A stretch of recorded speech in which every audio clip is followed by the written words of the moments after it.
இன்னைக்கான டாப் சம்பவங்கள் என்னென்னு பார்ப்போமா? அதுல ஃபர்ஸ்ட் முதலமைச்சர் விஜய் சார் மகாபலிபுரம் பக்கத்துல இருக்கிற நெம்மேலியில இருக்கிற கடல் நீரை குடிநீராக்கும் நிலையங்களை ஆய்வு பண்ணியிருக்காரு. செகண்ட், முதலமைச்சர் விஜய் சார் கரூருக்கு போறதை எதிர்த்து டிஎம்கே கம்ப்ளைண்ட் ரெஜிஸ்டர் பண்ணியிருக்காங்க. ஏற்கனவே கரூர்ல பாதிக்கப்பட்ட 41 குடும்பங்களுக்கு முதலமைச்சர் விஜய் சார் 20 லட்சம் ரூபாய் பணம் கொடுத்திருக்காரு.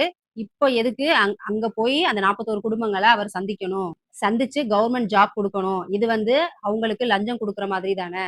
அதனால முதலமைச்சர் விஜய் சார் இந்த கேஸ் முடிகிற வரைக்கும் கரூருக்கு போகக்கூடாது அப்படின்னு சொல்லி டிஎம்கே கம்ப்ளைண்ட் ரெஜிஸ்டர் பண்ணியிருக்காங்க. நாளைக்கு கோர்ட்ல இதை பத்தி சொல்ல போறாங்க. என்ன சொல்றாங்கன்னு வெயிட் பண்ணி பார்ப்போம். தேர்டு, 3 மாதங்களுக்குள்ள 2000 புது ஏசி பேருந்துகளை வாங்குறதா தமிழக அரசு முடிவு பண்ணியிருக்காங்க. ஒன் டைம் ரீசார்ஜ் பண்ணா 300 கிலோமீட்டர் வரைக்கும் போகிற மாதிரியான பேருந்துகளை வாங்க போறாங்க.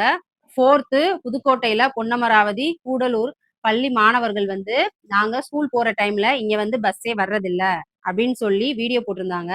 அந்த வீடியோவை பார்த்துட்டு முதலமைச்சர் விஜய் சார் உடனடியா நடவடிக்கை எடுக்க சொல்லியிருந்தாரு. உடனடியா அமைச்சர் பர்வேஸ் அவர்களும் நியூ பஸ் ஒண்ணு அவங்களுக்கு கொடுத்து அந்த பஸ்ல அவங்க கூட 6 கிலோமீட்டர் வரைக்கும் டிராவல் பண்ணியிருப்பாரு.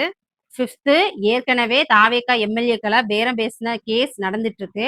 அதுக்குள்ள இன்னைக்கு ஒரு எம்எல்ஏ கிட்ட பேரம் பேசியிருக்காங்க.